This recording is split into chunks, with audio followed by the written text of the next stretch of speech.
Here's what happened when I tried oil pulling for a month. This article was written by Alison Young and provided by our partners at Rodale's Organic Life. The practice of oil pulling is said to whiten teeth, treat gum disease, clear up acne, fight migraines, cure jaw pain, purge toxins, and improve overall health and well-being, but that's not why I tried it.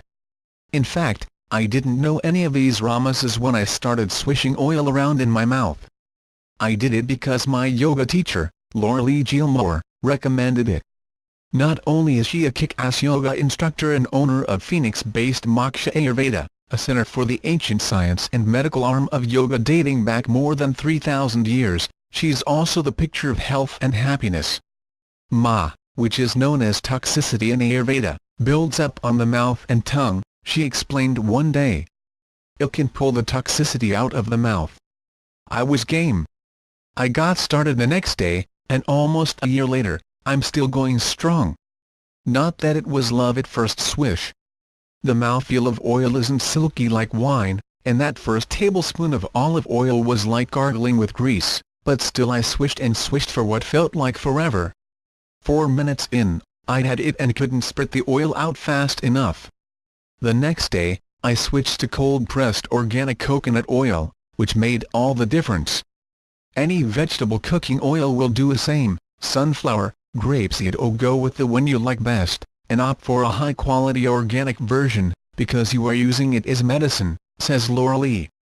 I kept at oil pulling, and before I knew it, 4 minutes every day stretched to 15, and my gag reflex turned off.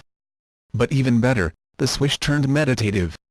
Instead of trying to talk with an oil spill in my mouth, spoiler alert, is nearly impossible. His silent morning ritual became akin to a killer meditation session.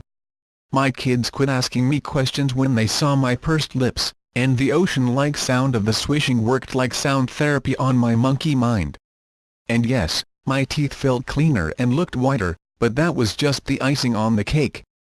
That first tablespoon of olive oil was like gargling with grease. About a month into my new habit, I went for my regular 6-month dental checkup and nailed my periodontal exam. You know, when the hygienist pokes and probes your gums, firing numbers to correspond to the bone loss around each tooth. The 1s, 2s, and 3s are no biggie, but when you get into the 4s and 5s, it can mean the beginning of periodontal disease, and I always used to have 4s and 5s. But not this time.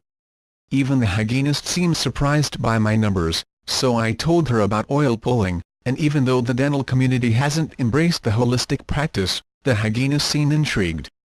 Based on the lack of currently available evidence, oil pulling is not recommended as a supplementary oral hygiene practices, and certainly not as a replacement for standard, time-tested oral health behaviors and modalities, says the American Dental Association's website. Some say the oil works like a magnet on bacteria and plaque, sucking them out of oral hiding spots, but there's no proof yet that either bacteria or plaque are fat-soluble and cling to swished oil. Others claim the act of swirling turns the oil into a kind of soap for the mouth, leaving it squeaky clean. The science isn't definitive, but preliminary studies show it can reduce plaque and cavity-causing bacteria. These days, my routine is simple. I do my oil pulling first thing in the morning, before coffee or teeth brushing. Sometimes I swish for 5 minutes, sometimes 20, depending on my schedule that day. Then I spit the oil in the garbage, no sense clogging my kitchen or bathroom drain. Gilmore has her own style. Do my pulling while I'm in the shower.